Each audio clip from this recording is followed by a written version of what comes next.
My name is Enzo. That day I caught a whiff of something rotten on Mary, but I had no way to warn her. Sure enough, the next day Mary threw up. She rushed out with daughter in such a hurry that she forgot about me. The house was empty. When I got hungry, I ate kibble off the floor. When I got thirsty, I lapped water from the toilet. I just lay there waiting until my master Denny finally came home. The doctor said Mary just had a viral infection, so nobody took it seriously. Life went on as before. Until that morning when Mary was walking me up the mountain and suddenly collapsed, gasping for breath. I barked like crazy until I got the attention of a passerby who saved Mary. This time, she was diagnosed with late-stage illness. When I saw Mary again, she was like a different person. I could barely recognize her. The smell of decay on Mary grew stronger. I knew her time was short, so I stuck by her side day and night, just watching quietly. The demon was coming for Mary, but he would have to get through me first. I'd only catch a quick nap during the day after the family got up. Lazy dog. I knew Denny often couldn't sleep at night either, but all I could do was feel sorry for him. I was powerless to help. In the middle of the night, Mary stroked my head and said, "I'm not afraid anymore. You have to take care of Zoe." Then she passed away peacefully in her dreams. The next day, I pressed against the window watching everyone leave, then looked around the empty room. I picked up Mary's favorite hat in my mouth and lay on the couch, breathing in that familiar scent. It felt like she'd never left. I remembered when I first met Mary, I'd smelled something complicated on her. Back then, I tried hard to pull Denny away, but he pulled me back and asked Mary for her number. Soon, Denny and Mary got married. At the wedding, I patiently carried the rings to Denny. Good boy. After marriage, my owners grew even more in love, but paid less attention to me. I knocked over a picture frame in protest, but nobody cared. Later, I smelled something magical on Mary. She was pregnant. Denny raced more frequently to support the family, so I stayed home taking care of Mary. I loved lying on her belly, feeling the baby kick. I couldn't imagine what was going on inside Mary's magic sack where the baby was being assembled. I just hoped it would look like me. As the due date approached, Denny got called to an important race.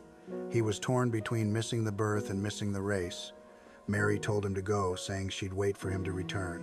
Watching Mary's understanding nature, I finally understood why my master loved her so deeply. But on race day, Mary went into labor anyway. I reported on the race while keeping an eye on the delivery. Witnessing new life for the first time filled me with awe. Mary held the baby with one hand on my head. Enzo, he's your family too. After 7 years together, I already thought of Zoe as my little sister. But right after Mary passed away, her father came demanding custody. Denny was shaking with anger and shoved his father-in-law during the argument. That night, Denny went for a run to blow off steam. I followed behind but couldn't keep up anymore because of my age. After crossing the street, Denny realized I wasn't with him. He tried to call me from across the traffic, but a car was already heading straight at me. Denny carried me to the hospital. He's very lucky. It could have been far worse. Though my life wasn't in danger, my strength was nowhere near what it used to be. The lawyer told Denny to sign away custody rights, saying it would get his father-in-law off his back. Exhausted from everything, Denny was about to sign, but I suddenly lunged forward and grabbed the papers in my mouth, ran to the yard and tore them to shreds. Denny snapped to his senses. If it were Mary, if it were Enzo, would they want me to sign? Then he told the lawyer, "I'm not signing, let him sue." In court, Denny's determination moved his mother-in-law to tell the truth. Custody of Zoe went back to Denny. On Zoe's 9th birthday, I didn't have the strength to get up and celebrate. I could only lie under the table, silently thinking, be happy, even without me. When Denny came home and saw me lying there barely alive, he carried me to the couch to watch racing, just like when he first brought me home 10 years ago. Then something occurred to him. He carried me to the racetrack, got into a red Ferrari, and took me flying around the track lap after lap. The wind rushed through my fur as I remembered 10 years of companionship, being there through his lowest points, sharing championship victories, watching them build a family, welcoming new life. I knew I'd completed my mission, but I was certain I'd be reborn with my memories. 8 years later, Denny is a top racing driver now. Met a young boy that Zoe brought along. The boy said he'd been following Denny for 6 or 7 years. When Denny asked his name, Enzo. Enzo.